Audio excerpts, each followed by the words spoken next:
State bank of India यानी कि SBI ने फाइनेंशियल ईयर 2025 के तीसरे क्वार्टर के लिए अपने फाइनेंशियल रिजल्ट्स अनाउंस कर दिए हैं। बैंक ने अपने नेट प्रॉफिट में बहुत बढ़िया इजाफा दिखाया है। एसबीआई का नेट प्रॉफिट साल दर साल 84% बढ़ा है। यह 16,891 करोड़ रुपए तक पहुंच गया है, जो मार्केट एक्सपेक्टेशंस यानी कि लगभग 15,075 करोड़ रुपए से भी ज्यादा है। प्रॉफिट में यह बढ़िया ग्रोथ कई वजहों से हुई है।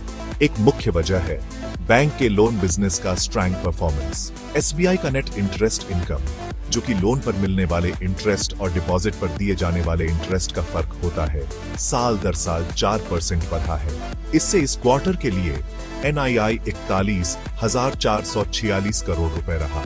हालांकि यह एनालिस्ट के अनुमान, जो लगभग 42,050 करोड़ रुपए का था, से थोड़ा कम रहा। एनआईआई में थोड़ी कमी के बावजूद एसबीआई का ओवरऑल प्रॉफिट ग्रोथ काबिले तारीफ है। यह दिखाता है कि बैंक अपने खर्चों को अच्छी तरह से मैनेज कर रहा है और इंडियन इकोनॉमी में ग्रोथ के मौकों का फायदा उठा रहा है। जहां एसबीआई का नेट प्रॉफिट बढ़ा है, वहीं उसका नेट इंटरेस्ट इनकम साल दर साल 4% की मामूली बढ़ोतरी दर्शाता है। यह आंकड़ा मार्केट एक्सपेक्टेशन से थोड़ा कम रहा, जो लगभग 4.5% की ग्रोथ की उम्मीद कर रहे थे। यह फर्क बदलते इंटरेस्ट रेट्स और लेंडिंग मार्केट में कंपटीशन की वजह से हो सकता है। हालांकि एसेट क्वालिटी के मामले में बैंक ने अच्छी प्रगति दिखाई है। एसबीआई ने अपने gross non performing assets ratio में सुधार की जानकारी दी है। जीएनपीए रेशियो, जो उन लोन का अनुपात बताता है जो खराब हो गए हैं, Q3 FY25 में सुधरकर 2.07% हो गया। यह एक अच्छा संकेत है, जो दिखाता है कि कम लोन खराब हो रहे हैं। इसके अलावा एसबीआई का नेट एनपीए रेशियो, जो खराब लोन के लिए प्रोविजन को ध्यान में रखता है, तिमाही दर तिमाही 0.53% पर स्थिर रहा। एसेट क्वालिटी में यह सुधार खराब लोन को मैनेज करने और रिकवर करने के लिए बैंक के सक्रिय प्रयासों का नतीजा है।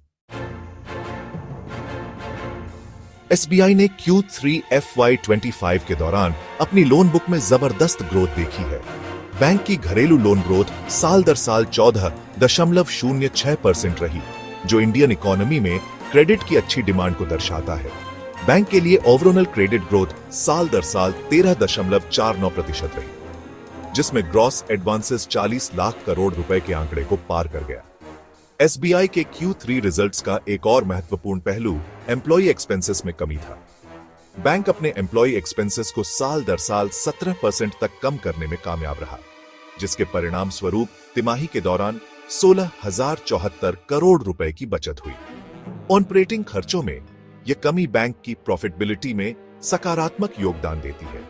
स्ट्रॉन्ग लोन ग्रोथ और कंट्रोल्ड एम्प्लॉई एक्सपेंसेस का कॉम्बिनेशन एसबीआई की ऑपरेशनल एफिशिएंसी की एक अच्छी तस्वीर पेश करता है। यह दर्शाता है कि बैंक अपने खर्चों पर नियंत्रण रखते हुए लेंडिंग एक्टिविटीज का विस्तार करने में सक्षम है। एसबीआई द्वारा रिपोर्ट की गई मजबूत कमाई के बावजूद मार्केट रिएक्शन थोड़ा मौन रहा। 6 फरवरी 2025 को 2:30 बजे बैंक के शेयर प्राइस में 1.7% की गिरावट दर्ज की गई, जो 753 रुपए पर पहुंच गया।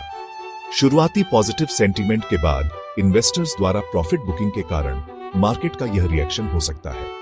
आगे देखते हुए एसबीआई का फ्यूचर परफॉर्मेंस कई फैक्टर्स पर निर्भर करेगा। कैपिटल पर्याप्तता, लोन ग्रोथ आउटलुक और रिटर्न रेशियो पर बैंक के मैनेजमेंट की कमेंट्री आगे के लिए महत्वपूर्ण होगी। इसके अतिरिक्त इंटरेस्ट रेट में उतार चढ़ाव, महंगाई और ओवरऑल इकोनॉमिक ग्रोथ जैसे एक्सटर्नल फैक्टर्स एसबीआई के परफॉर्मेंस को प्रभावित करते रहेंगे। निष्कर्षतः एसबीआई के Q3 FY25 के रिजल्ट्स मजबूत परफॉर्मेंस दिखाते हैं, जिसमें शानदार प्रॉफिट ग्रोथ देखने को मिली है, जो मजबूत लोन ग्रोथ और बेहतर एसेट क्वालिटी द्वारा संचालित है। हालांकि उम्मीद से थोड़ा कम एनआईआई और मार्केट का मौन रिएक्शन इस बात पर प्रकाश डालता है कि आने वाली तिमाहियों में प्रमुख परफॉर्मेंस इंडिकेटर और बाहरी कारकों पर बारीकी से नजर रखना कितना जरूरी है।